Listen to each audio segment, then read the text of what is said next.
February 28th, and once again, we find ourselves defending the Constitution from leftism. This comes from one of my favorite internet trolls, an anti-gun nut named David Hogg. You know, the guy that used his dead classmates to launch a political career.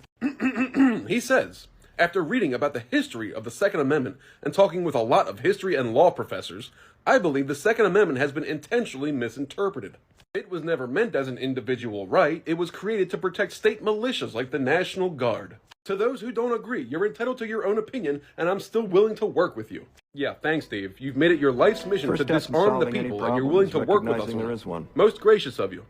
First thing we need to do is squash this whole notion of interpreting the Constitution. Like it's some ancient hieroglyphics that we need to interpret. We're not reading this thing off the side of a sphinx here. It's written in English. Oh, we can't fully understand what it means. Now, there's something we need to make abundantly clear, that the people that wrote the Constitution and the Second Amendment had just gotten done waging a war against the government. The last thing they meant by the Second Amendment was that only the government should have guns. But maybe they were talking about the state governments.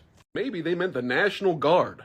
The National Guard was founded in the 1600s. If they meant the National Guard, they would have written the National Guard. A well-regulated militia being necessary to the security of a free state. The right of the people to keep and bear arms shall not be infringed. Security of the free state, right of the people. In our Constitution, the word people is written 11 times.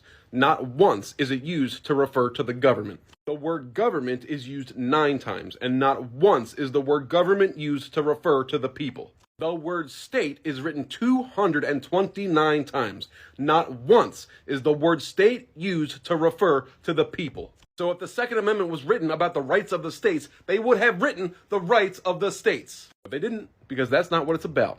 It's about the right of the people, me and you. Now, I want you to remember that these leftists, these useful idiots, they don't hate guns. They hate you. But they know that taking your guns away is the easiest way to destroy you. The right of the people does not mean the right of the government.